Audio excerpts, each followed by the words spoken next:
Nakita mo yan? Ang tawag sa kanila ay switchboard operator. Noong unang panahon kasi, hindi ka basta-basta makakatawag sa telepono. May mga taong mano-manong kinokonek ang tawag mo sa pamamagitan ng pagpa-plug ng wires sa tamang socket. Gusto mong tawagan ng jowa mo nun? May operator muna sa gitna ninyo. In demand yung trabaho na yan noong 1800s. Pero ngayon, wala nang ganyan. Extinct na. Pero isa lang yan sa maraming trabaho na nawala na. Ang isa pa ay ang tinatawag na pin resetter.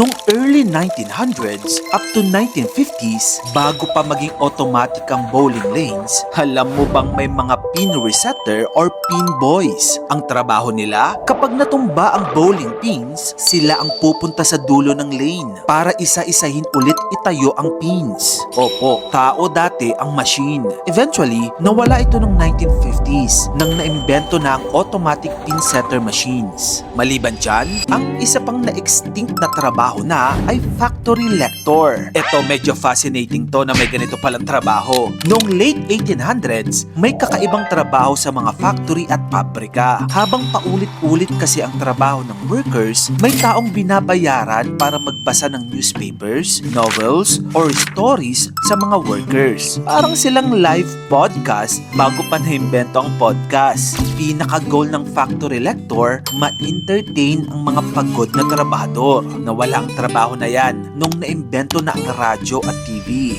Noong Victorian era naman, especially 1800s London, may trabaho na tinatawag na rat catcher.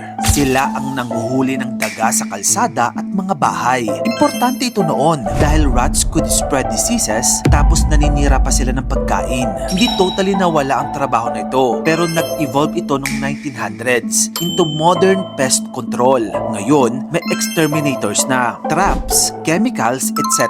Pero noong unang panahon, literal na may trabahong mano-manong tagahabol ng makulit na daga. Ang isa pang work na wala na ngayon, pre-radar listener. Noong World War I hanggang early World War II, bago pa gumanda ang radar, may mga sundalo na gumagamit ng dambuhalang listening devices para marinig kung may paparating na enemy aircraft. Para yung giant na tenga, hindi nila nakikita ang eroplano, pinapakinggan nila. Eventually, nawala ito noong 1940s dahil pinalitan na ng radar.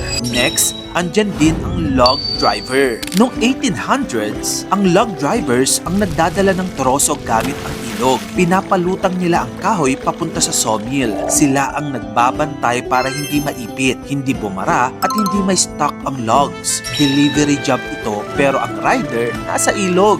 Nawala ito by mid-1900s dahil napalitan ng trucks at railways. Mas mabilis at mas control na dalhin ang kahoy by land kaysa maghabulan ng troso sa ilog.